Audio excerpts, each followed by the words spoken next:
Hey guys, I'm going to show you how to use ABCYa. It's a free website that kids really look forward to because it's playing games to kind of learn.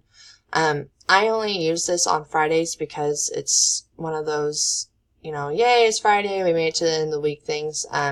So I use it particularly after spelling tests in my small group reading. And the kids always look forward to it. They're always like, can we play ABCYa? So they really do enjoy this website. What I like about it is that if I go to their main page here, they can pick what grade level. So I teach second grade, so my students would go to second grade. I usually have my kids stay in this letters and numbers area. I don't necessarily have them go to holidays or strategies or skills, just because we're usually working on math or English. So like if they go to letters, they have different things that they can work on. They can go from anything from working on ABC stuff to past tense verbs and verb agreements. They can do different storybook stuff and all kinds of different, like nouns and verbs. There's a lot of different things that they can work on. This lets them work on content areas that they struggle with or enjoy without making it feel like they are just having to write answers down like they would on a page, like a workbook page. They also have different math games that they could play, and so they can come here and they can work on sum, money, they can work on comparing numbers. I know that something a lot of teachers worry about when they get to these games and letting them play this stuff is that they just play a game. They don't really do a lot of math. But what this does is it makes them unlock each level before they even get to play the game.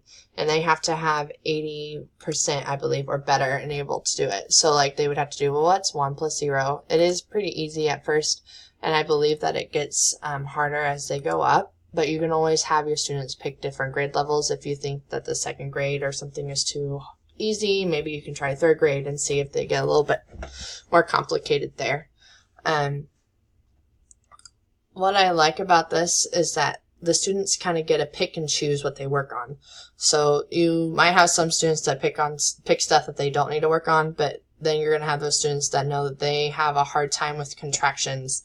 And so you can say, well, how about you work on contractions? Or they'll say, well, I need to work on contractions because I know that I really struggle with that. So they can kind of take initiative of their own learning. So that would be ISTES1B because they're kind of able to customize what they do. They get to pick and choose what they work on, how they work on it, and so forth. Also, another standard that this would be is ISTET6A because it kind of allows me to have students take ownership of their learning.